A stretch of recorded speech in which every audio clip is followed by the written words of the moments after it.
The Texas legislature will have another go this summer at passing a so-called bathroom bill. That's the measure that would require transgender people to use certain public facilities, specifically bathrooms, that correspond to the sex on their birth certificates rather than their gender identity while in public schools, universities, and government buildings. It's already failed once during the legislature's regular session, but Texas Governor Greg Abbott has called a special legislative session, and the bill is once again on the agenda. NPR's Wade Goodwin has been covering the story and joins us now. Hi, Wade. Hello. What is the status on this bill in Texas? Well, it's going to be brought up again in the legislative session, the special session that begins in mid-July. And we don't know exactly how it's going to play out. The House and Senate are responding to two completely different constituencies inside the Texas Republican Party. The Texas Senate is dominated by its leader, Lieutenant Governor Dan Patrick, and he's responding to social conservatives, the evangelical wing of the state GOP. So in the regular session, they crafted a pretty far-reaching bill, which would force transgender students and adults to use bathrooms in public schools and government buildings so that correspond to their gender at birth. The Texas House, however, is dominated by House Speaker Joe Strauss, and he's primarily a fiscal conservative, responsive to the state's business interests. The Texas Association of Business and the Robust Convention Visitors Bureau industry hate the bathroom bill. So the House passed its own bathroom bill, which simply provided that public schools should provide a good quality private bathroom for any student who wanted it. But that wasn't strong enough for the Senate, and so the bill died because the House wasn't interested in passing anything that smacked of being overly punitive.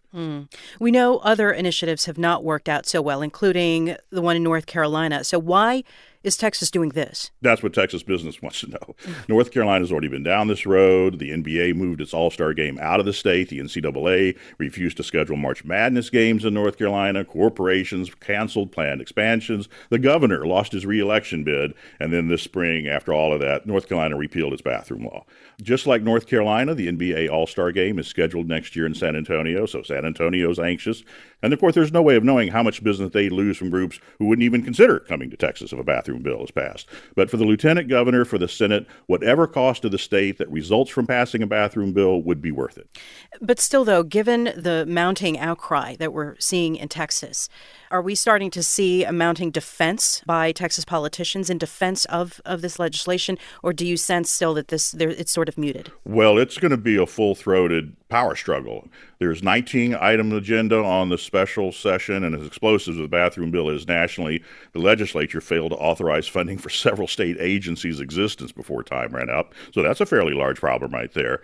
But after that, there's contentious anti-abortion legislation, and then we're going to watch this power struggle between Lieutenant Governor Patrick and House Speaker Strauss. I would not at all be surprised to see some sort of bathroom bill pass. What that looks like, it's still anybody's guess. So everybody's been paying attention, had been paying attention to what happened in North Carolina. They're going to be paying attention to what's happening in Texas. What about other states? Well, according to the National Conference of State Legislatures, at the last count, there are 11 states that still have pending bathroom bill legislation, among them Alabama, Kansas, Missouri, South Carolina, and Tennessee. That's NPR's Wade Goodwin in Dallas. Thanks very much, Wade. It's my pleasure.